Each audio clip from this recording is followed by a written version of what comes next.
Bismillahirrahmanirrahim. Assalamualaikum warahmatullahi wabarakatuh. Alhamdulillahi ala ihsanih wa syukru lahu ala taufiqihi wa amtinanih. Asyhadu an la ilaha illallah wahdahu la syarika lahu ta'ziman li sya'nih. Wa asyhadu anna Muhammadan abduhu wa rasuluhu da'ila ridwani. Allahumma salli alaihi wa ala alihi wa ashabihi wa ikhwani. Hadirin al-hadrat yang dirahmati Allah Subhanahu wa taala, kita lanjutkan bahasan kita dari kitab Umdatul Ahkam, yaitu kitab yang mengumpulkan hadis-hadis yang berkaitan dengan hukum yang diriwayatkan oleh Imam Bukhari dan Imam Muslim dalam sahih mereka berdua. Dan kita masih dalam kitabus shalah. Kita sampai pada bab tentang sifatus salat, bab sifatus salatin Nabi sallallahu alaihi wasallam, bab tentang tata cara salat Nabi sallallahu alaihi wasallam. Sebagaimana kita ketahui bahwasanya Nabi sallallahu alaihi wasallam sangat perhatian terhadap ibadah salat. Oleh karenanya Nabi sallallahu alaihi wasallam pernah berkata kepada para sahabatnya, "Shallu kama ra'aitumuni usalli." Salatlah kalian sebagaimana kalian melihat aku salat. Bahkan Nabi sallallahu alaihi wasallam pernah salat di atas mimbar. Kemudian tatkala sujud beliau turun ke bawah mimbar. Setelah itu beliau naik lagi ke atas mimbar. Setiap sujud Rasulullah SAW turun lagi ke bawah mimbar. Semuanya Rasulullah SAW melakukan agar para sahabat belajar bagaimana tata cara salat Nabi sallallahu alaihi wasallam. Dan dalam hadis Nabi sallallahu alaihi wasallam mengatakan, "Innar rajula yansarifu min salatihi fama kutiba lahu illa nisfuha au thuluthuha au rubu'uha au khumusuha au sudusuha au subu'uha au thumunuha au tusu'uha." Kata Nabi sallallahu alaihi wasallam, sungguh seorang keluar dari salatnya dan dia tidak mendapatkan pahala dari salatnya kecuali hanya setengah pahala salat, atau hanya sepertiga, atau hanya seperempat, atau hanya seperlima, atau hanya seperenam, atau hanya seperdelapan, atau hanya sepersembilan. Berarti orang yang sholat tidak mesti pahalanya sama. Dan yang mempengaruhi pahala sholat di antara yang paling utama adalah masalah kekhusyuan. Ini yang paling penting, bahwasanya khusyuk sholat itu sangat berpengaruh dalam pahala sholat. Oleh karenanya Al-Imam Ibnu Taimiyah rahimahullah menyebutkan, bisa jadi ada dua orang sholat dalam satu saf berdampingan, tetapi pahala antara satu dengan yang keduanya sejauh langit dan bumi. Kenapa yang satu khusyuk, yang satu tidak khusyuk? Sama gerakannya mungkin, sama safnya, bahkan berjejeran berdampingan, tapi pahala jauh berbeda. Di antara hal yang mempengaruhi ibadah salat adalah tata cara salat. Tatkala Nabi memotivasi kita salat seperti Nabi, berarti kita berusaha salat seperti yang Nabi lakukan.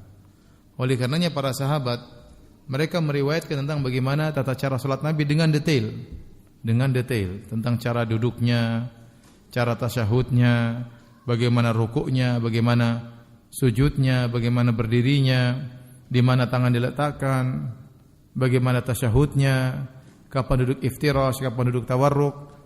Ini dijelaskan oleh para sahabat dengan detail.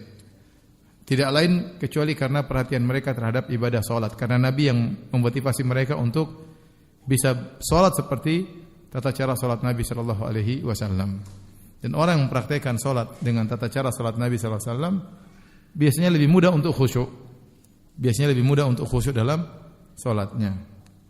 Baik, jadi pada kesempatan kali ini kita akan bahas tentang sifat salatin Nabi sallallahu alaihi wasallam, tentang bagaimana tata cara salat Nabi sallallahu alaihi wasallam. Kita masuk hadis yang pertama. An Abi Hurairah radhiyallahu taala anhu qala. Dari sahabat Abu Hurairah radhiyallahu anhu, beliau berkata, "Kana Rasulullah sallallahu alaihi wasallam idza kabbara fi sholati sakata hunaihatan." Adalah Nabi sallallahu alaihi wasallam kalau bertakbir dalam salatnya, yaitu takbiratul ihram, Nabi diam sebentar. Qabla an yaqra, sebelum beliau membaca qiraah. Sebelum baca Al-Fatihah beliau diam sebentar. Faqultu ya Rasulullah, Abu Hurairah berkata, "Ya Rasulullah, bi abi anta wa ummi, ya. Ara'aita sukutaka baina at-takbir wal qiraah. Ya Rasulullah, aku melihat ada apa dengan diammu antara takbiratul ihram dengan qiraah, dengan Al-Fatihah. Ma taqul, apa yang kau ucapkan dalam diammu itu? Ya, ini menunjukkan diam bukan berarti Nabi tidak baca. Nabi baca namun tidak kedengaran, dibaca dengan sir.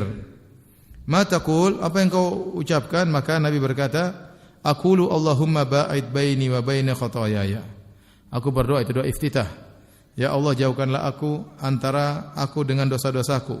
Kama ba'atta bainal masyriq wal maghrib, sebagaimana kau jauhkan antara timur dan barat. Allahumma nakkini min khataayaya. Ya Allah, bersihkanlah aku dari dosa-dosaku. Kama yunaqqas thawbu al-abyadu minad danas, sebagaimana dibersihkannya baju putih dari kotoran. Allahumma ighsilni min khataayaya. Ya Allah, cucilah aku dari dosa-dosaku. Bil ma'i was salji wal barat, dengan air dan salju dan al-barat. Al-barat itu apa kalau bahasa Indonesia ya? Butiran es yang jatuh dari langit, bukan salju. Kalau salju kan yang sudah jadi apa? Seperti kelereng jatuh dari langit. Itu namanya al-barat. Kalau salju yang halus itu namanya salju. Terkadang jatuh dalam bentuk batu-batu es. Itulah yang disebut dengan barat, ya. Itu disebut dengan al-barat. Baik. Di sini yang pembahasan pertama adalah disyariatkan untuk baca doa iftitah tatkala di awal salat, ya. Doa iftitah. Dan doa iftitah ini, jadi sekarang permasalahan doa iftitah.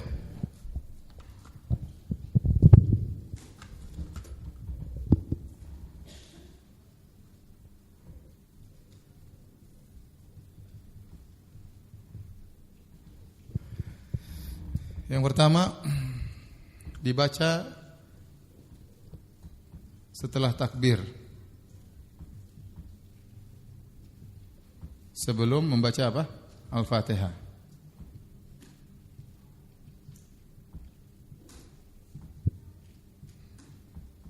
Kemudian yang kedua dibaca dengan sir.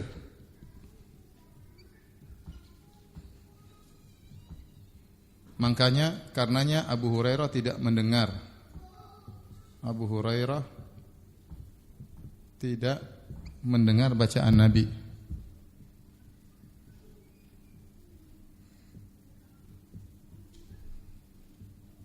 Sallallahu alaihi wasallam. Yang ketiga, hadisnya umum,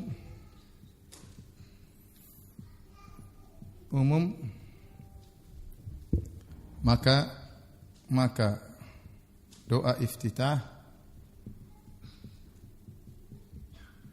dibaca baik salat fardu maupun sunnah. Karenanya yang benar, kalau seorang salat tarawih, dia tetap baca doa iftitah setiap 2 rakaat. Assalamualaikum, assalamualaikum, salat lagi, baca lagi doa iftitah, seperti itu, ya. Setiap kita habis takbiratul ihram, maka kita baca doa iftitah, termasuk di antaranya salat tarawih 2 rakaat. Assalamualaikum, assalamualaikum, bangun lagi, Allahu akbar, baca lagi doa iftitah. Kemudian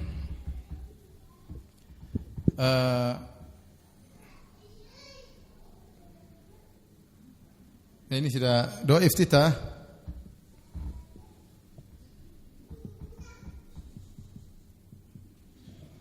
Banyak lafalnya dari Nabi. Banyak lafalnya dari Nabi.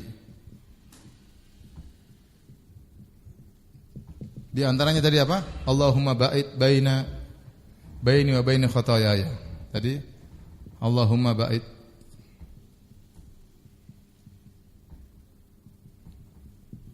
Dulu kalau kita masih kecil, ini iftitahnya Muhammadiyah, ya. Orang bilang iftitahnya NU apa? Wajjahtu wajhiyya lilladzi fataras samawati wal ard hanifa wa ma ana minal musyrikin. Inna salati wa nusuki wa mahyamati rabbil alamin la syarika lahu wa bidzalika umirtu wa ana minal muslimin. Itu iftitahnya NU. Semuanya iftitahnya Nabi ya. Antum berarti NU berarti waktu itu. Ya. Semuanya dibolehkan. Wajjahtu wajhiya apa? Dan seterusnya, maknanya bagus. Di antaranya subhanakallahumma bagaimana? Wa tabarakasmu rabbuk wa ta'ala jadduk wa la ilaha ghairuk. Subhanakallahumma rabbi hamdika wa tabarakasmuk wa ta'ala jadduk wa la ilaha ghairuk. Ada lagi. Di antaranya Allahumma rabba Jibril wa Mikail wa Israfil fatir samawati wal ard alimul ghaibi wasyahadah, dan seterusnya, panjang. Ya. Ya. Subhanaka, dan seterusnya. Allahumma rabba Jibril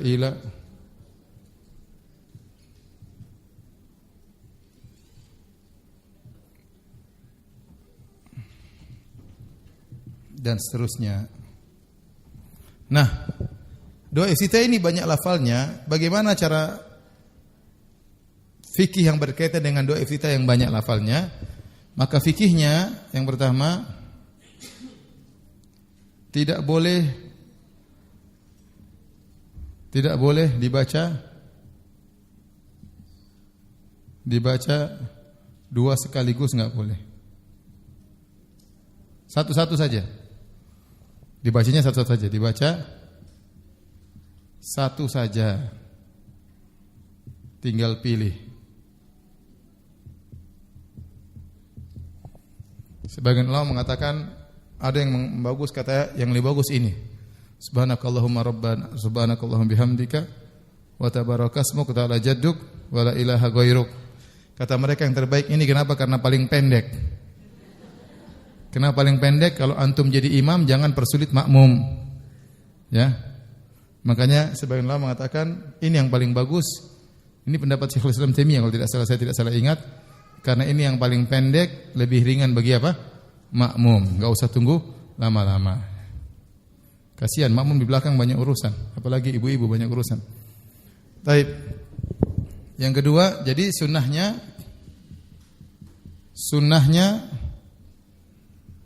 dibaca satu saja, bervariasi, satu saja tapi variasi. Sekali-sekali baca ini, sekali-sekali baca ini, sekali-sekali Muhammadiyah, sekali-sekali NU, sekali-sekali ini, sekali-sekali ini. Dan ada banyak, bukan cuma ini doa iftitah, ada beberapa lagi selain ini. Apa fungsinya? Kenapa? Karena disebutkan hal ini menghidupkan sunnah.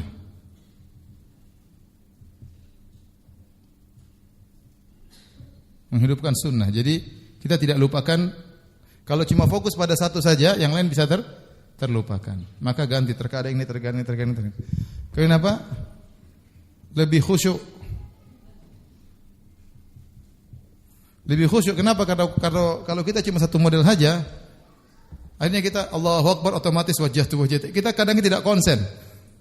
Tapi kalau kita sekali baca ini, salat berikutnya baca yang ini, nah kita jadi konsen waktu baca doa iftitah.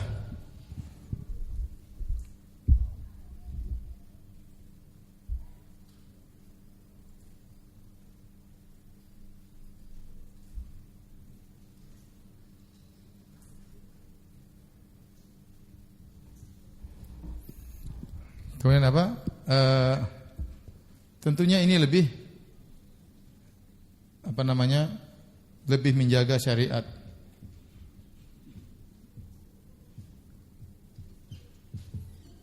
Karena doa-doa tersebut tidak terlupakan.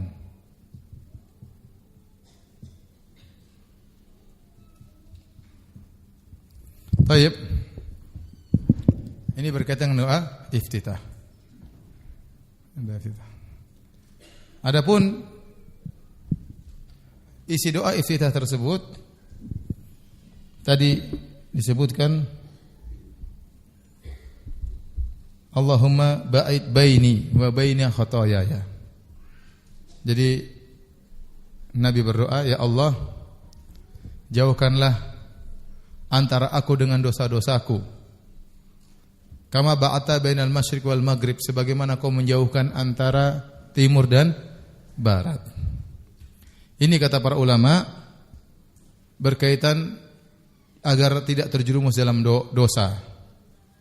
Ya, jadi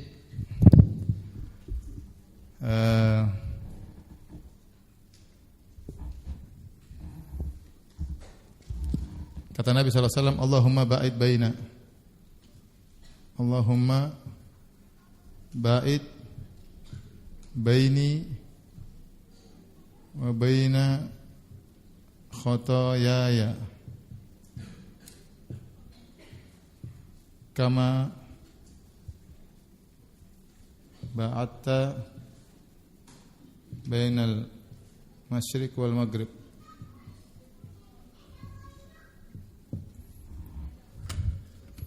Jadi kata Nabi sallallahu alaihi wasallam, ya Allah, jauhkanlah aku dari dosaku, aku dari dosa-dosaku. Kata para ulama, maksudnya dosa-dosaku di sini maksudnya dosa-dosa di masa depan, di masa datang. Ini kemungkinan pertama.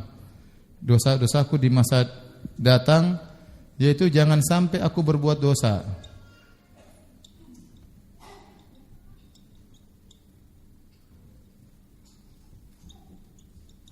Ada yang mengatakan maksudnya, ya Allah, jauhkanlah aku dari dampak dosa-dosa tersebut.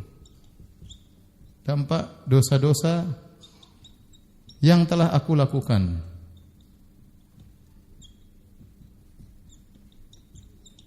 Maksudnya demikian.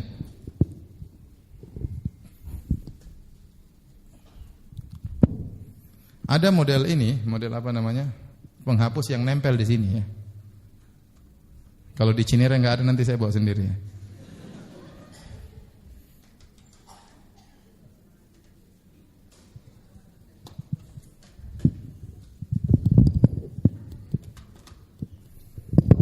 Baik. Ya Allah, jauhkanlah aku dari dosa-dosaku. Maksudnya apa?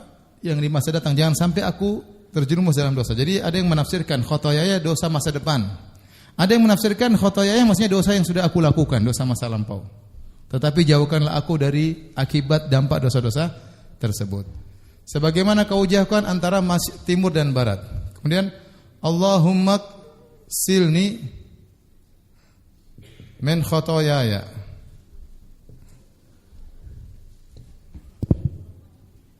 Ya Allah, cucilah aku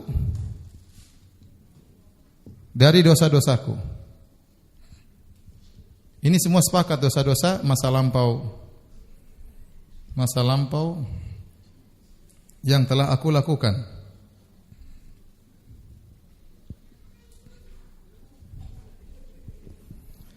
Kama yunaqqa thawbul abyadu minad danas.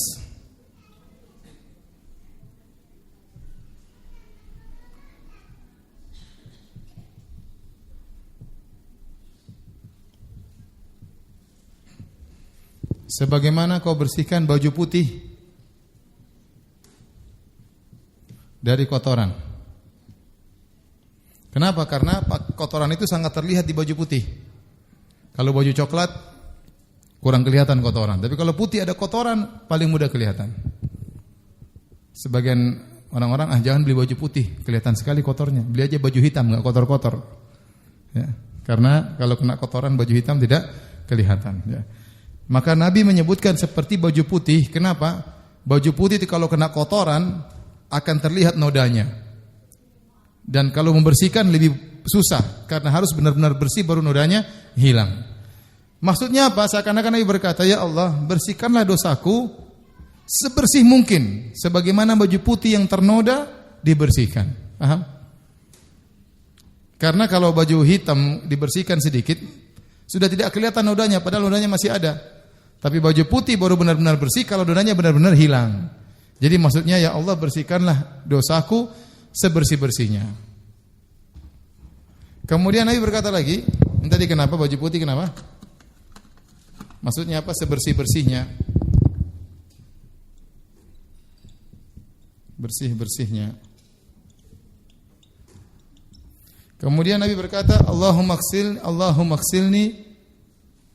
ksilni min khotoyaya bil ma'i was salji wal barat.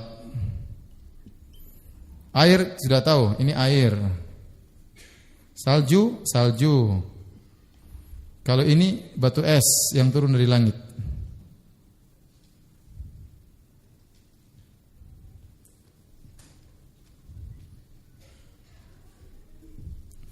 Kenapa disebutkan tiga ini, air, salju dan batu es?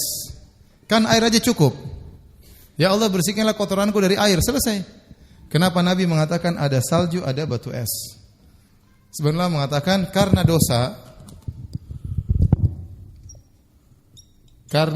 dosa itu menyebabkan dua perkara. Pertama, kotornya hati. Yang kedua, panasnya hati. Maka perlu dibersihkan. Ibarat seperti air membersihkan kotoran, dan panasnya harus diredakan dengan salju dan es. Maka kalau orang suka berbuat kemaksiatan, ya, nukitat fi qalbihi nuktatun sauda, maka akan ada hatinya tercoreng dengan bintik hitam. Semakin dia banyak bermaksiat, semakin hitam ya hatinya. Kalau sudah menutupi seluruh hatinya namanya ron, sehingga dia sulit membedakan mana yang baik dan mana yang mungkar, sehingga dia terbiasa dengan perkara yang mungkar. Tatkala terjadi kemaksiatan tidak tergetar hatinya, tidak terusik hatinya. Melihat orang melakukan kemaksiatan dia tidak sedih, sudah biasa aja. Kenapa? Hatinya sudah rusak. Maka tetes hitam tadi bisa hilang dengan kita beristighfar, bertobat kepada Allah Subhanahu wa taala. Ada yang mengatakan juga kenapa disebut dengan air, salju dan barat? Karena kenyataannya tidak semua kotoran bisa dihilangkan dengan air. Terkadang ada kotoran harus dengan yang lebih keras seperti salju, terkadang dengan batu es supaya lebih bersih. Intinya Nabi berdoa, ya Allah, jauhkanlah aku dari kemaksiatan sejauh-jauhnya. Ya, jangan sampai aku terjerumus dalam maksiat.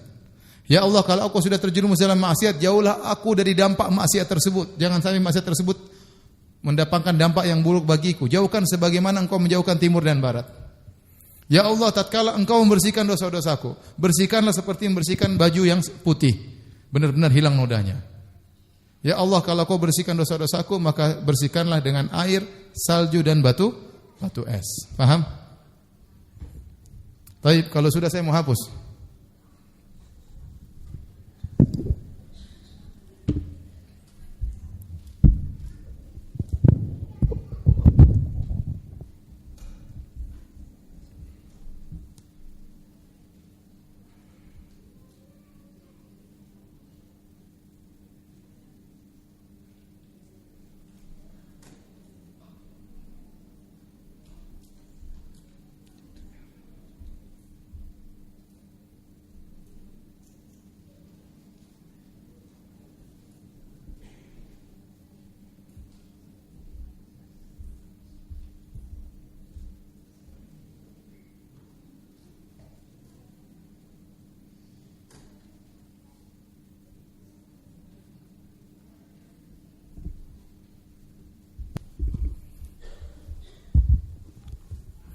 Baik, di sini disebutkan Abu Hurairah bertanya tentang saktahnya Nabi sallallahu alaihi wasallam. Ra'aituka sukutuka baina takbir wal qiraah. Jadi sakata hunaihatan, saktah Nabi.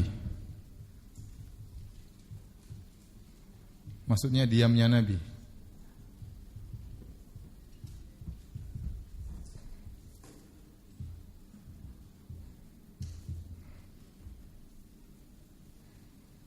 Berapa kali?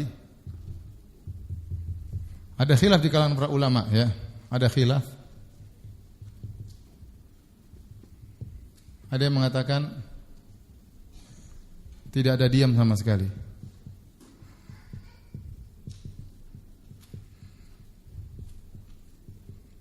Dan ini pendapat Imam Malik, Malikiyah. Yang pendapat mengatakan Nabi diam. Ada sakta dalam salat.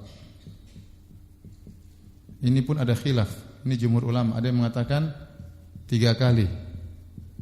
Ada yang mengatakan cuma 2 kali. Yang 3 kali kapan saja? Katanya setelah takbiratul ihram.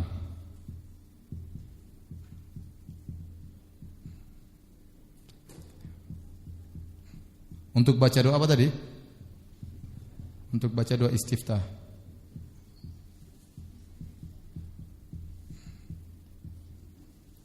Yang kedua, setelah baca Al-Fatihah.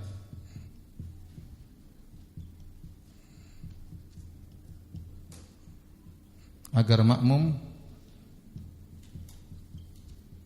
diberi kesempatan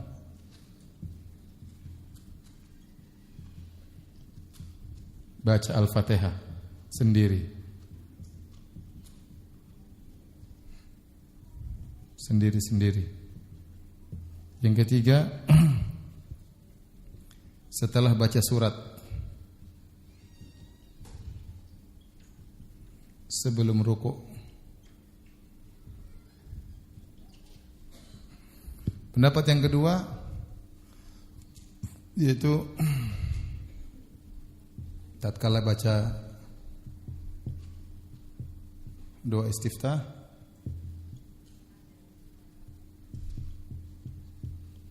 yang kedua sebelum rukuk.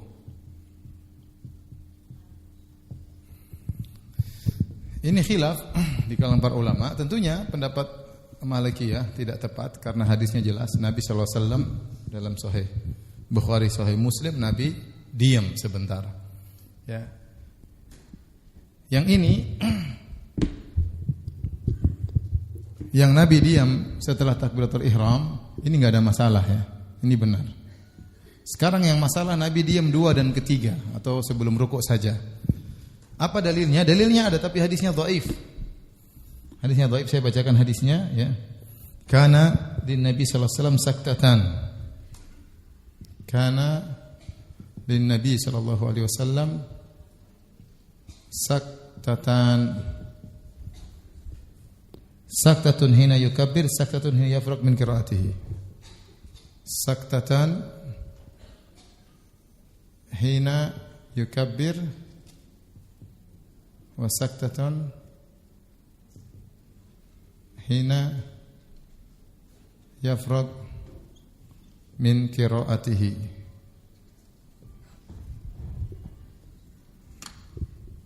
Artinya Nabi punya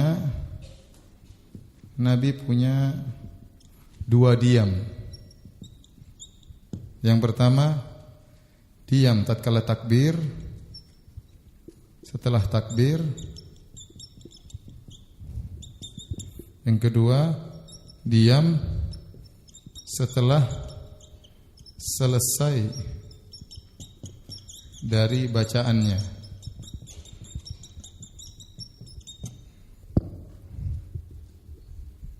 Enggak ada yang baru. Yang biru habis. Yang biru enggak ada. Ada warna biru baru enggak? Enggak ada. Ya udah. Nanti saya bawa dari bambu apus.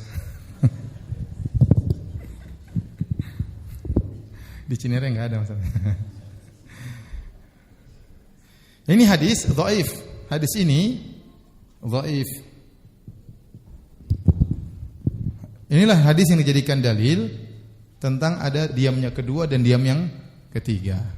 Dalam sebagian riwayat disebutkan Nabi diam setelah selesai dari bacaannya. Dari bacaannya ini apa? Dalam sebagian riwayat setelah Al-Fatihah.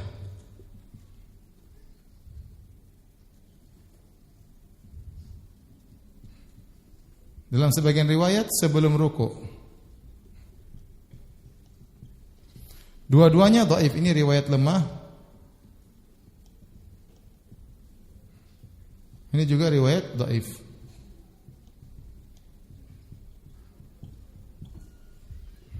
Oleh karenanya, wallahu alam ya. Kalaupun kita mau diam, saya lebih cenderung kepada diam 2 kali aja sebelum rukuk. Adapun diam setelah baca Al-Fatihah agar makmum diberi kesempatan baca Al-Fatihah sendiri-sendiri, maka ini kalau sahih tentunya waktu diamnya panjang. Ya tidak? Orang baca Al-Fatihah dengan sir, dia butuh waktu lama. Waladhdallin amin. Coba hitung berapa detik? Siapa yang bawa itu? Saya itu sendiri.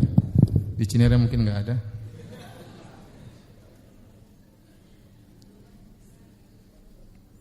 Coba bismillah ya, kita mulai. Bismillahirrahmanirrahim. Alhamdulillahirabbil alamin. Arrahmanirrahim. Maliki yaumiddin. Iyyaka na'budu wa iyyaka nasta'in. Ihdinas siratal mustaqim. Siratal ladzina an'amta 'alaihim ghairil maghdubi 'alaihim waladdallin. Amin. Sekitar 16 detik. Sekitar 16 detik. Seandainya Nabi diam 16 detik, tentu para sahabat ini suatu perkara yang mulfit lil anzar, yaitu menarik perhatian. Nabi diam 16 detik. Dan pasti sahabat akan meriwayatkan Nabi setelah baca surat Al-Fatihah, Nabi diam selama sekitar 16 detik. Kalau Nabi kebiasaannya seperti itu, pasti riwayat tentang ini banyak sekali, paham? Tatkala riwayat datang cuma 1 dan dia dhaif, maka kita yakin itu adalah tidak dikerjakan oleh Nabi sallallahu alaihi wasallam. Di antara imam-imam Masjid Nabawi dan Masjid Haram yang mengamalkan diam kedua ini cuma 1 orang, itu Syekh Al-Hudzaify, Syekh Ali Al-Hudzaify, Abdurrahman Al-Hudzaify. Ya, beliau setiap selesai Al-Fatihah beliau pasti diam. Dan kita sudah hafal, oh ini Syekh habis Al-Fatihah pasti apa? Diam. Nah, saya baca Al-Fatihah di situ. Kalau dia diam, ngapain saya juga diam? Mending saya baca Al-Fatihah. Ya. Dia kasih kesempatan orang-orang untuk baca Al-Fatihah. Ini mazhab Imam Syafi'i juga, ya. Dan juga sebagian mazhab Hanabilah juga berpendapat demikian. Namun kita katakan hadisnya dhaif. Seandainya sahih, pasti banyak yang meriwayatkan. Syekh Utsaimin berkata, seandainya pun sahih, maka Nabi tidak baca untuk memberikan kesempatan, tidak diam untuk memberikan kesempatan orang baca Al-Fatihah, tetapi hanya sekedar untuk agar orang mikir surat apa yang mau dia baca. Ini jawabannya apa? Jawabannya pertama apa? Hadisnya dhaif. Kalau benar, kalau sahih dan lama, pasti apa? Banyak yang meriwayatkan, paham? Meriwayatkan. Kalau sahih, maka hanya sebentar, hanya sekejap, seukuran imam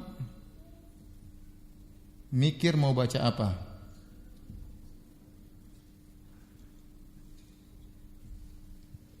Bukan untuk kesempatan baca Al-Fatihah, paham? Ini pendapat Ibnu Taimiyah dan diikuti oleh Syekh Utsaimin. Kalau seandainya pun benar, maka cuma sekedar untuk baca, untuk mikir surat apa yang mau dibaca oleh imam, bukan untuk memberikan kesempatan bagi makmum baca Al-Fatihah. Sebelum rukuk juga hadis yang dhaif sama, tetapi tidak ada salahnya seorang setelah baca surat selesai dia bernapas sebentar, kemudian dia Allahu Akbar, tidak langsung. Sehingga makmum bisa persiapan untuk masuk pada rukun berikutnya, yaitu rukuk. Paham? Kalau sudah hapus. Kalau enggak ada yang bisa hapus, biar orang bambu hapus yang hapus.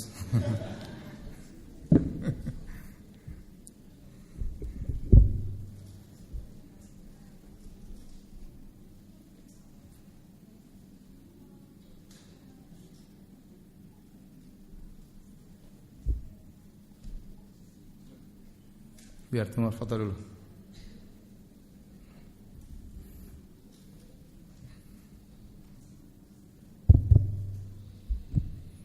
Baik, ikhwan dan akhwat yang dirahmati Allah Subhanahu wa taala, kita lanjutkan hadis berikutnya.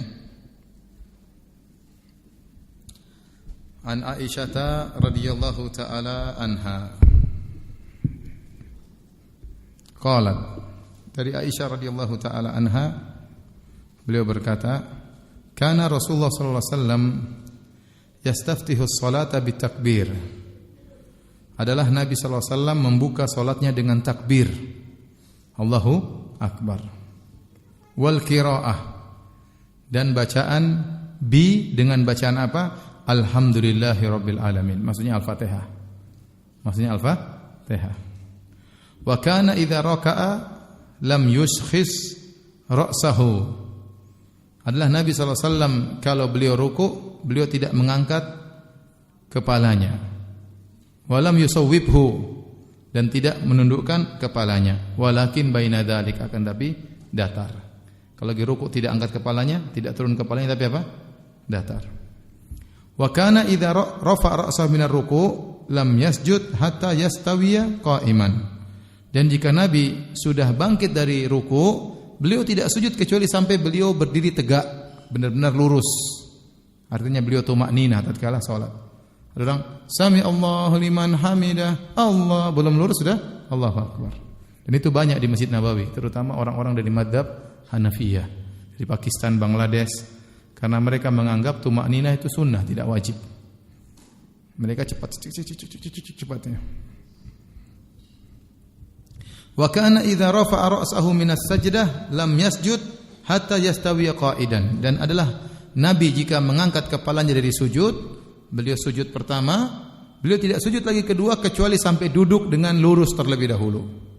Baru kemudian sujud yang kedua. Wa kana yaqulu fi kulli rak'atain at-tahiyyah. Setiap 2 rakaat beliau bertahiyat atau bertasyahud. Tasyahud awal sama tasyahud apa? Akhir. Wa kana yafrishu rijlahul yusra wa yansibu rijlahul yumna. Beliau menegakkan tangan kaki kanannya dan membentangkan kaki kirinya. Itu duduk iftirash. Duduk apa? Iftirash. Yang biasa kita lakukan. Begini, kemudian kaki kiri apa? Di bawahnya. Paham? Pantat di mana? Di atas kaki. Ya. Di atas apa? Di atas kaki. Ya. Di atas kaki kiri. Wa kana yanha an uqbati syaitan. Dan Nabi melarang duduk uqbah. Uqbahnya syaitan. Apa itu uqbah? Itu duduk di atas akib. Bagaimana? Ini kaki ya. Ini tumit. Paham? Tidak boleh orang duduk di atas tumit ini ketika apa? Duduk. Tetapi ini disebut duduk al-iqa'a. Al-iqa'a itu boleh. Datang dalam hadis yang lain boleh. Nabi sesekali melakukannya. Tetapi sebagian ulama menafsirkan maksudnya uqbatus syaitan itu kakinya dijulurkan begini. Coba saya kasih contoh ya. Ya, tolong dilihat ya. Mohon maaf ya. Jangan saya lah.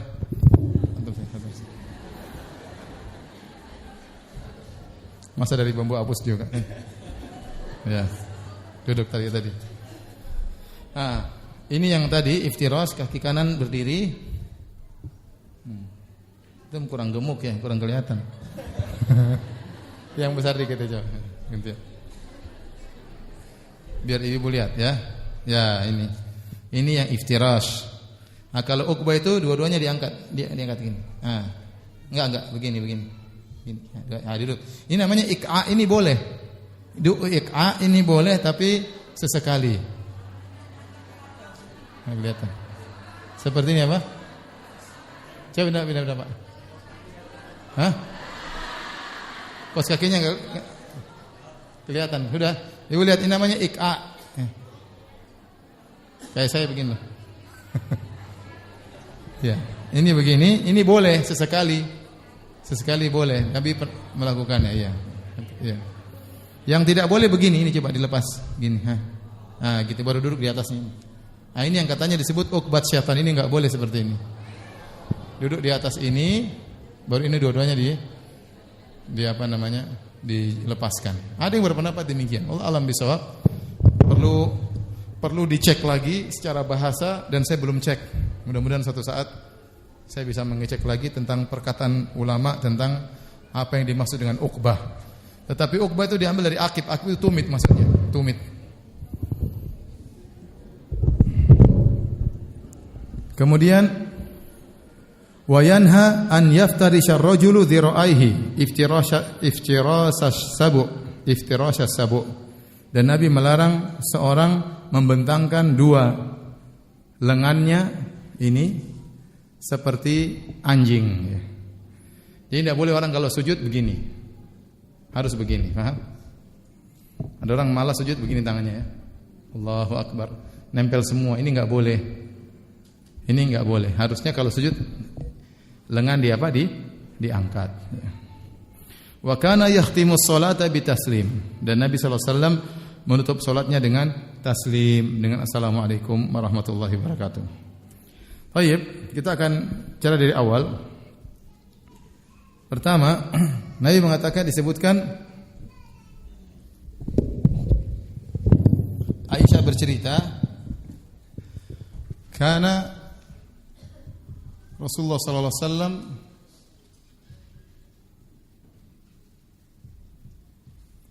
yastaftihu as-salat bitakbir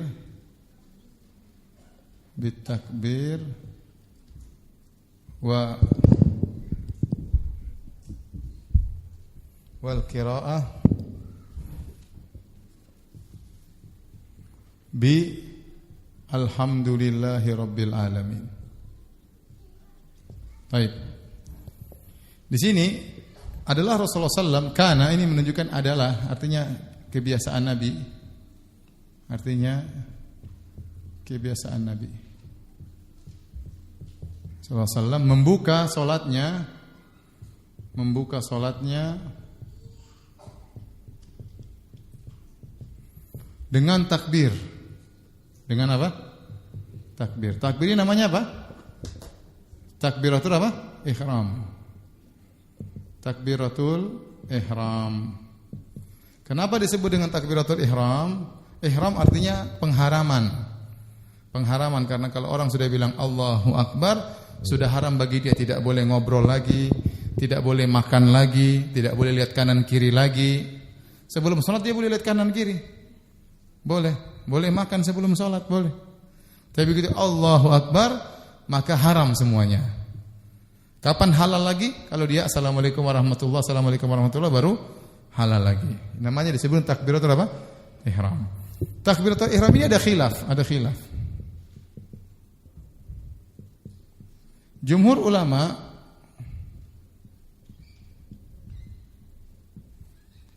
harus lafal Allahu Akbar. Harus, tidak boleh lafal lain.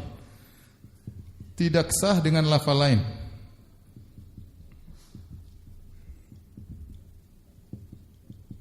Adapun mazhab Abu Hanifah boleh dengan lafal yang lain. Yang lain yang menunjukkan agungnya Allah. Menunjukkan agungnya Allah.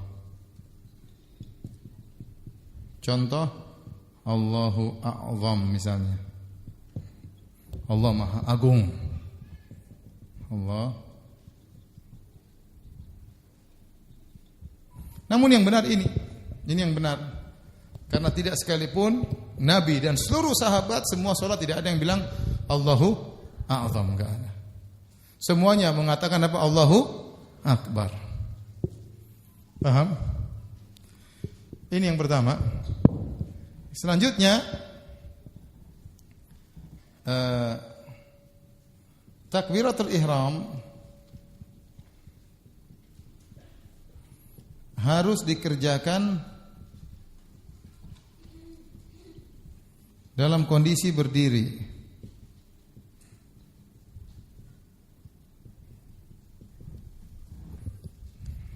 Jadi Allahu Akbar. Kecuali orang sakit ya dia boleh duduk. Kenapa ini saya sampaikan ini? Karena seorang tatkala masbuk, maka hendaknya dia takbiratul ihram dulu dalam kondisi berdiri. Jangan dia masuk salat langsung imam lagi rukuk nih. Allahu Akbar langsung. Dia belum masuk salat. Karena salat itu dibuka dengan takbiratul apa? Ihram. Paham? Maka kalau orang masbuk,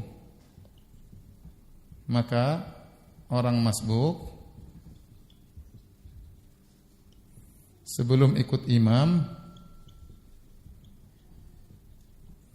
harus apa? Takbiratul ihram dalam kondisi berdiri dulu,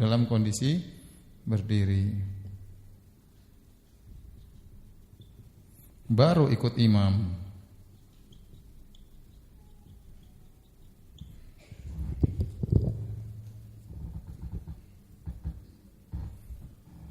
Kemudian hadis ini dalil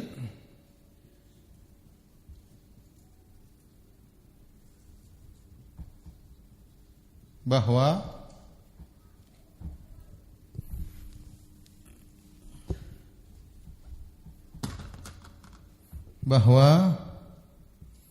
tidak ada bacaan apapun yang dibaca oleh Nabi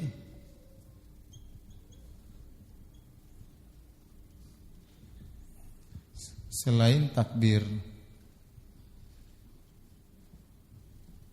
sebelum sholat.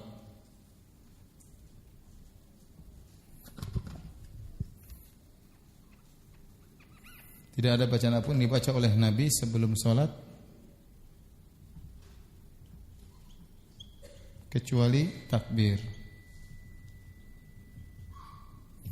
Kenapa? Ini dalil bahwasanya sholat bukan dibuka dengan niat, melafalkan niat. Karena langsung disebutkan karena Rasulullah SAW yastaftihus sholat. Nabi buka sholat dengan apa? Takbir. Tidak ada usolli nggak ada. Nabi langsung Allahu Akbar. Niat tempatnya di hati. Oleh karenanya seluruh yang meriwayatkan tentang sifat salat Nabi dan seluruh para sahabat tidak ada disebutkan satu orang sahabat pun sebelum salat mengatakan sholli fardhu dzuhri 4 raka'atin mustaqbilal qiblatin adaan ma'muman lillahi ta'ala. Ya, tidak ada. Paham? Tidak ada orang qada kemudian Nabi baca sholli fardhu dzuhri 4 raka'atin mustaqbilal qiblati qadaan imaman, tidak ada sama sekali. Tidak ada, sama sekali tidak ada. Mau dicari hadis yang sahih tidak ada. Hadis yang dhaif tidak ada. Hadis palsu pun tidak ada. Tidak ada. Seluruh sahabat pun tidak ada yang mungkin tidak ada. Jadi dibuka dengan langsung Allahu Akbar. Kalau niat gimana? Niat tempatnya di hati. Demikian juga tidak perlu baca yang lainnya. Saya lihat orang begitu, imam sebagai imam baca doa. Qul a'udzu birabbin nas, malikin nas, ilahin nas. Khawatir setan menggoda. A'udzu bika min hamazati syayatin. Ini macam-macam doa. Ya.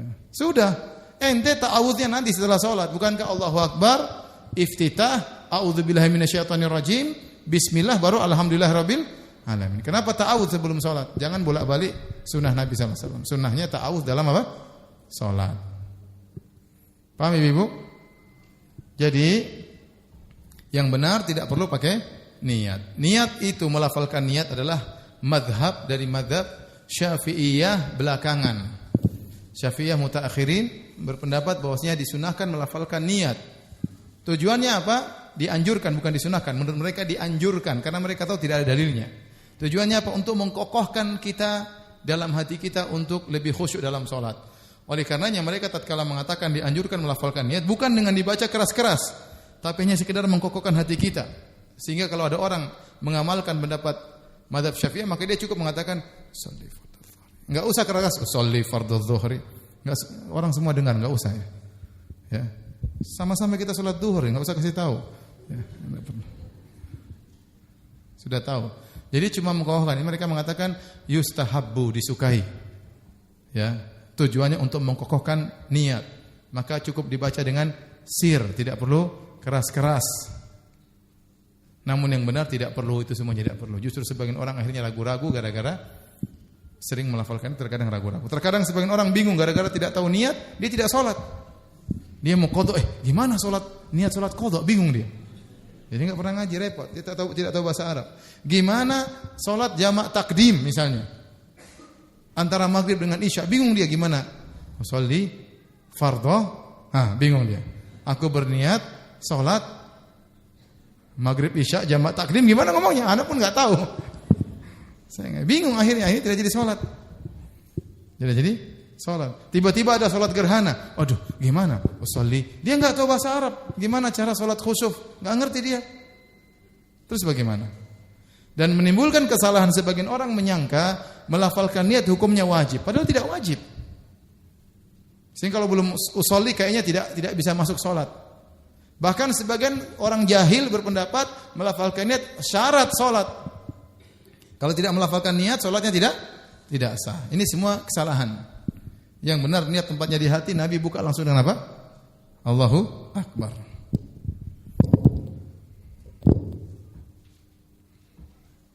Habis waktu kan? Belum. Tayyib. Yang kedua, Nabi membuka salat dengan takbir, kemudian Nabi baca apa? Alhamdulillahirabbil alamin. Nah ini, baca Al-Fatihah. Al-Fatihah. Maka ini ada khilaf juga. 3 pendapat. Atau 2 pendapat. Yang pertama, tidak disunahkan baca bismillah, basmalah. Yang kedua, atau salah.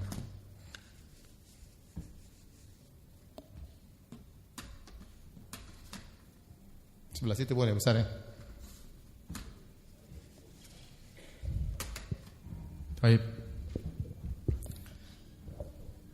Bismillah di Al-Fatihah. Di awal Al-Fatihah. Maka ada khilaf. Yang pertama, yang kedua. Yang pertama, tidak disunahkan baca bismillah. Baik sir maupun jahar. Karena bismillah bukan dari Al-Fatihah. Ini pendapat Imam Malik. Yang kedua, disunnahkan baca bismillah.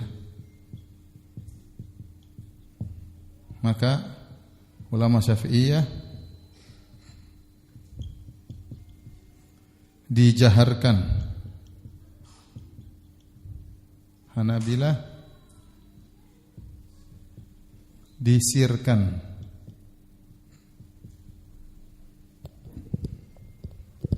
Jadi masalah Al-Fatihah pun ada khilaf.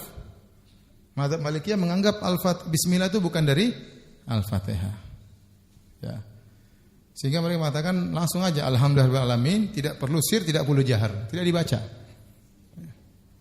Makanya ada orang sempat kemarin tanya saya, dia nonton seorang qori, kayaknya dari daerah Maghrib, karena daerah Maghrib itu Maroko banyak ulama Malikiyah.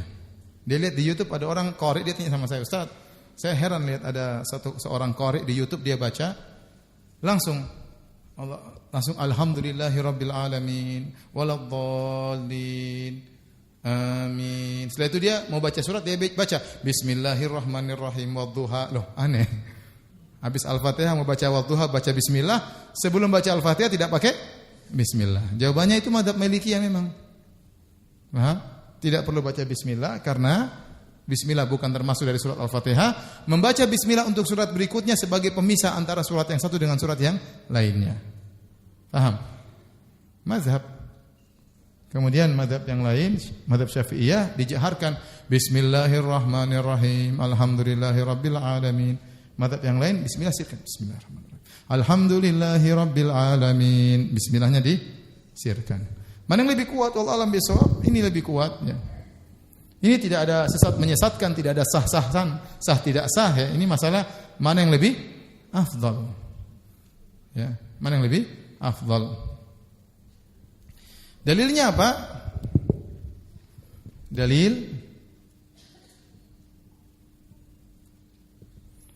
Pertama, hadis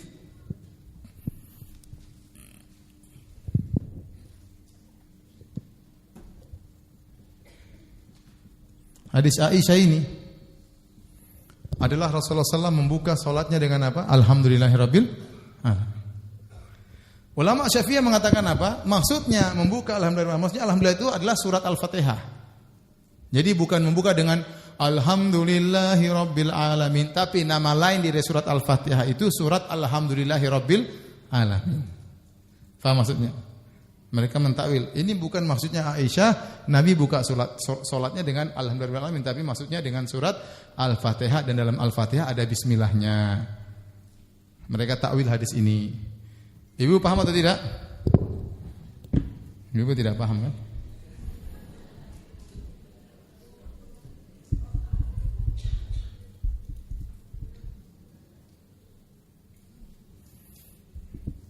Sama dalam hadis yang lain juga dari Anas, anna Nabiya sallallahu alaihi wasallam wa Abu Bakr wa Umar kanu yastaftihuna as-salata bilhamdillahirabbil alamin. Yang kedua hadis Anas. Kata beliau, kana Nabi sallallahu alaihi wasallam wa Abu Bakr wa Umar kanu yastaftihuna as-salat bi alhamdulillahi rabbil alamin. Adalah Nabi Abu Bakar dan Umar, mereka dulu kalau buka salat dengan baca apa? Alhamdulillahi rabbil alamin, bukan baca bismillah. Hadis riwayat Bukhari dan Muslim. Dan dalam riwayat yang lain kata Anas, "Shallaitu khalfan Nabi." Aku salat di belakang Nabi. Wa Abi Bakr wa Umar wa Utsman. Aku salat di belakang Nabi, di belakang Abu Bakar, di belakang Utsman. Fakanu yastaftihuna as-salat bi alhamdulillahirabbil alamin. Mereka buka salat dengan alhamdulillahirabbil alamin wa la yadhkuruna bismillahirrahmanirrahim, dan mereka tidak menyebut bismillahirrahmanirrahim. Lebih tegas lagi.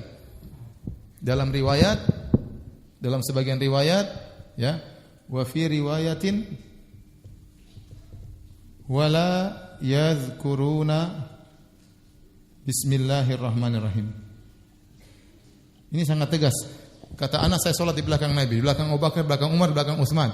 Mereka buka salat dengan alhamdulillah alamin, mereka tidak baca apa? Bismillahirrahmanirrahim. Dalam riwayat Ibnu Khuzaimah, dalam ini riwayat Muslim. Ini Bukhari. Dalam riwayat Ibnu Khuzaimah, wa fi riwayatin kanu yusirruna bihi. Ini riwayat Ibnu Khuzaimah. Mereka mensirkan bismillahirrahmanirrahim. Mereka mensirkan apa? Bismillahirrahmanirrahim. Jadi pendapat yang kuat wallahu bisawab, kita baca bismillah dengan apa? Sir. Namun kalau memang kita sholat di belakang kita ada orang-orang jahil yang menyangka kalau tidak menjaharkan sholatnya batal, maka kita jaharkan, nggak ada masalah. Cuma yang afdal adalah dengan apa? Mensirkan.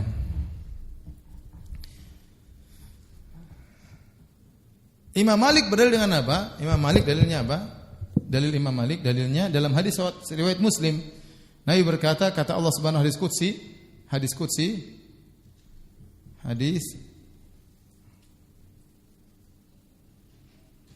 qudsi, kata Allah Subhanahu wa taala, qala Allah qasamtu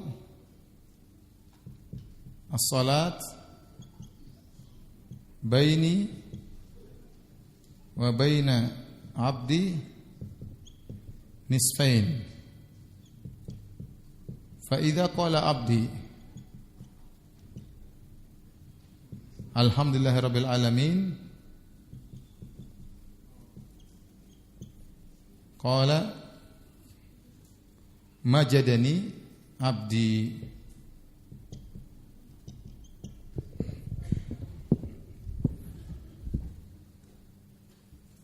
Jadi dalam hadis kata Allah Subhanahu wa taala, aku membagi salat antara aku dan hambaku menjadi dua, setengah-setengah. Setengah untukku, setengah untuk hambaku. Maka jika hambaku berkata, alhamdulillah, salat sini maksudnya Al-Fatihah. Aku bagi Al-Fatihah. Di antara nama Al-Fatihah adalah salat. Kata Allah, aku bagi Al-Fatihah menjadi 2. Setengah untuk hambaku, setengah untuk aku. Jika hambaku berkata, alhamdulillahirabbil alamin, maka aku mengatakan hambaku telah memujiku. Berarti ayat pertama adalah apa? Alhamdulillah. Makanya Imam Malik berpendapat bismillah tidak termasuk dari Al-Fatihah. Dia punya dalil juga. Dan ini pendapat yang condong dipilih oleh Syekh Utsaimin rahimahullahu taala. Karena beliau berdalil bahwasanya bismillah itu semua ayat dalam Al-Qur'an itu adalah diriwayatkan dengan mutawatir. Tatkala ada para ulama khilaf tentang bismillah termasuk Al-Fatihah atau tidak, ini menunjukkan bismillah bukan termasuk Al-Fatihah. Dan bismillah fungsinya adalah memisahkan antara ayat surat satu dengan surat yang lainnya. Makanya dalam Al-Qur'an banyak bismillah antara surat satu dengan surat yang lainnya. Makanya antara surat Al-Anfal dengan surat At-Taubah tidak dipasang bismillah. Kenapa? Ada khilaf apakah Al-Anfal dan At-Taubah itu satu surat atau 2 surat, sehingga karena ragu tidak dipasang bismillah. Paham? Itu pendapat yang kuat. Ada yang mengatakan karena surat At-Taubah menyebutkan tentang peperangan dan yang lainnya. Tapi yang benar, para ulama, para sahabat dulu terjadi khilaf apakah At-Taubah dengan Al-Anfal satu kesatuan, surat ke-8, surat ke-9 satu kesatuan, sehingga mereka tidak pasang apa? Bismillah. Intinya pendapat yang lebih kuat bismillah ya dibaca namun disirkan. Baik, sampai di sini dulu. Ikhwan dan akhwat yang dirahmati Allah Subhanahu wa taala, kajian kita insyaallah kita lanjutkan pada kesempatan yang lain. Kalau ada yang bertanya saya persilahkan.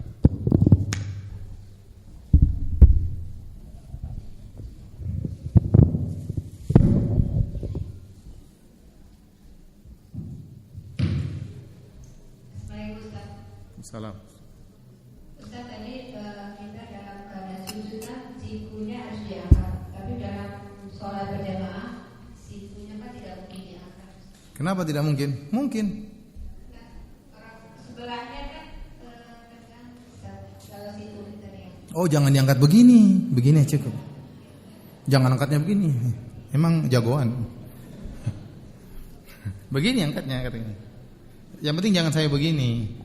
Dan itu kita ingat waktu kita sholat berjamaah, karena memang dalam sunnahnya Nabi kalau sholat dia buka apa namanya? Dia buka ketiaknya. Itu kalau Nabi sholat sendiri atau jadi imam. Tapi tatkala kita jadi imam bersama yang lain, jangan kita sujud begini, karena kita pasti mengganggu apa? Orang. Kalau kita begini nanti ada orang masuk di bawah ketiak kita. Kita mengganggu dengan aroma kita yang kurang enak ya. Oleh karenanya kalau kita lagi jadi makmum begini aja, angkat tapi tetap diangkat ya. Baik, silakan yang berikutnya.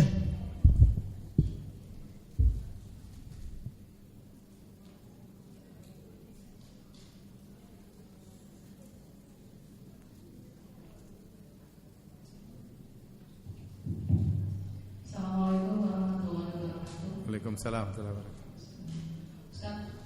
Bacaan alhamdulillah hamdan katsiran thayyiban mubarakan fi, apakah itu juga termasuk iftitah? Syukran. Alhamdulillah, saya tidak tahu ya. Saya lupa ya. Tapi bisa dicek di sifat salat Nabi, Syekh Albani menyebutkan tentang doa-doa iftitah ya. Oh ya, sebutkan dalam hadis ya. Alhamdulillah hamdan katsiran thayyiban mubarakan fi, benar. Hadis riwayat Muslim. Hadis riwayat apa? Muslim.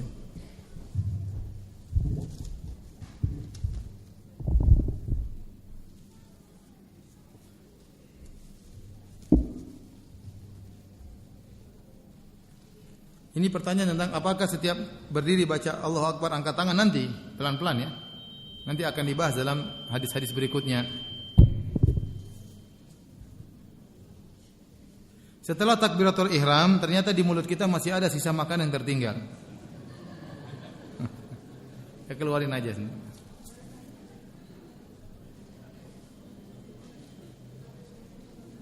Salat sunnah sebelum subuh bagi wanita batas waktunya antara adzan dan iqamat, masjid terdekat atau iqamat sendiri. Enggak ada salat wanita tidak ada kaitannya dengan masjid. Dia bangun jam 5:30, dia masih bisa salat 2 rakaat sebelum apa? Subuh ya. Tidak ada kaitannya dengan iqamat di masjid karena wanita tidak wajib ke masjid. Sama duhur juga begitu. Dia mau salat duhur jam 2, dia boleh qobliyah dulu baru salat apa? Duhur. Apa hukum tidak berjilbab di depan wanita kafir atau wanita dari Ahmadiyah atau Syiah? Memang dalam ayat disebutkan au nisaihin wala yubdina zinatahunna illa, dan janganlah mereka para wanita menampakkan perhiasan mereka kecuali kepada bapaknya, kepada suaminya, kepada anak bapaknya, sampai terakhir au nisaihin, atau kepada wanita-wanita mereka. Ya, di sini sebagian ulama mengambil mafhum mukhalafahnya wanita mereka maksudnya wanita muslimat. Berarti selain wanita muslimat tidak boleh diperlihatkan, wanita tidak boleh memperlihatkan auratnya di depan wanita kafirah, wanita musyrikah. Tetapi pendapat yang lebih kuat wallahu alam bisawab bahwasanya boleh sesama wanita meskipun dia kafir kita boleh buka jilbab, enggak ada masalah. Kenapa? Karena waktu Nabi hidup di Madinah, Nabi hidup bersama sebagian orang-orang musyrikin, sebagian orang Yahudi, dan terkadang wanita Yahudi bertemu dengan istri-istri Nabi dan tidak diriwayatkan mereka berjilbab tatkala bertemu dengan apa? Wanita musyrikah. Tidak ada dalilnya. Ya, itu hanya sekedar pemahaman dari mafhum mukhalafah dari ayat dalam surat An-Nur.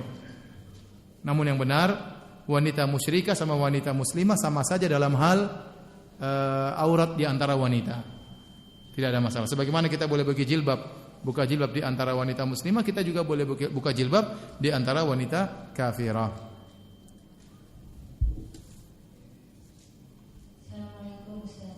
Waalaikumsalam. Ustaz, anak saya nanya, kalau kita pinginkan kok setiap sholat berjamaah di masjid itu masjidnya agak jauh. Ustaz, sekarang di komplek kita ada masjid yang agak dekat. Langkahnya kita pergi ke masjid, maksudnya ikut berkurang atau makin dekat soal masjidnya dari kita? Ya udah, kalau sudah dekat ya alhamdulillah ya.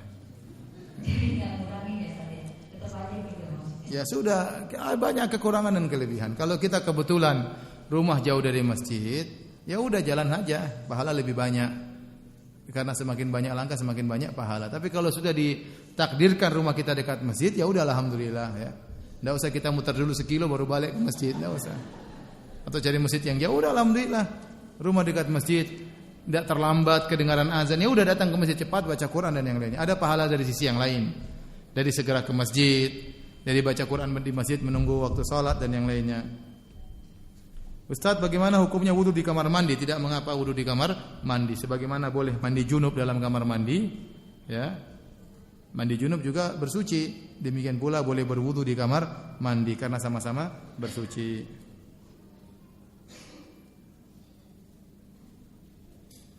Berkaitan dengan perkataan yang sopan, bagaimana dengan menggunakan kata-kata serapan bahasa Arab yang dijadikan bahasa Indonesia?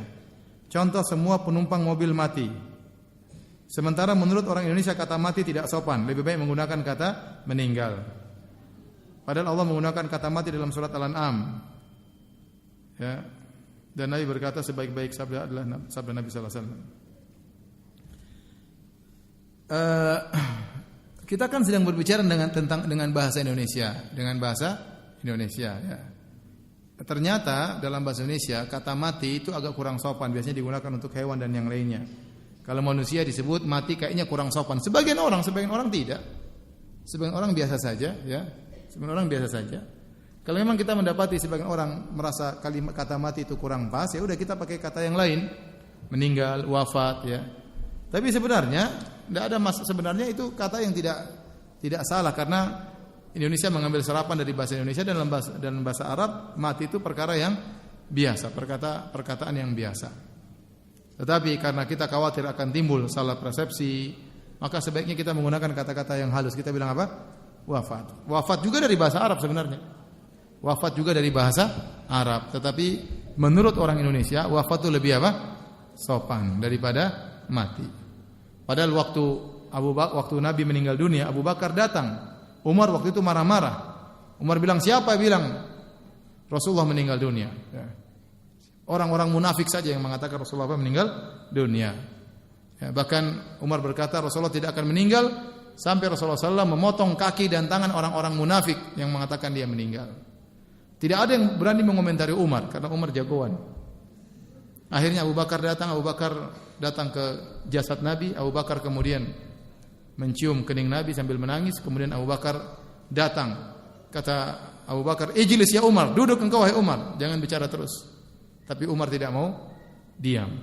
Akhirnya Abu Bakar berbicara, orang semua meninggalkan Umar menuju Abu Bakar. Abu Bakar berkata, "Man kana ya'budu Muhammadan fa inna Muhammadan qad mat." Barang siapa yang menyembah Muhammad, Muhammad sudah mati. Dia menggunakan kalimat apa? Mat. Dia tidak mengatakan qad tufiya, ya, telah wafat, tidak, dia mengatakan kata mati. Jadi bahasa Arab mati itu biasa. Ya. Wa man kana ya'budu Allah fa inna Allah hayyun la yamut. Barang siapa yang menyembah Allah maka Allah Maha hidup dan tidak akan mati. Tapi saya katakan karena kita bermasyarakat, tidak mengapa kita selama kita masih bisa menggunakan kata wafat, kita gunakan kata wafat, ya. Tetapi kalau ada yang protes tidak boleh menggunakan kata mati, maka itu yang kita bilang kenapa harus protes? Ya, itu perkara biasa. Ini kata dari serapan bahasa Arab, dan dalam bahasa Arab penggunaan kata mati untuk nabi pun tidak mengapa. Penggunaan kata nabi mati buat nabi pun tidak mengapa. Anak suka salat berjamaah di rumah orang orang tua anak. Enggak tahu apa ini. Orangnya sudah tua, setiap mau salat masih baca usolli. Apakah Anda tegur orang dan larang membaca itu? Enggak usah tegur lah, biarin aja. Dia ikut mazhab apa? Syafi'i. Nanti saatnya diskusi enggak apa-apa, tapi enggak usah diingkari. Nanti diskusi, Mas, tahu saya yang sunnah adalah tidak perlu mengucapkan apa? Usolli. Karena kata Nabi, wa khairul huda huda Muhammad. Sebaik-baik petunjuk Nabi, sebaik-baik salatnya Nabi, dan Nabi salat tidak pakai apa? Usolli. Diskusi, kalau dia mau alhamdulillah, enggak juga apa-apa. Baik, demikian saja kajian kita. Insyaallah kita lanjutkan pada kesempatan yang lain. Subhanakallah bihamdik asyhadu an la ilaha illa anta astaghfiruka wa atubu ilaik. Assalamualaikum warahmatullahi wabarakatuh.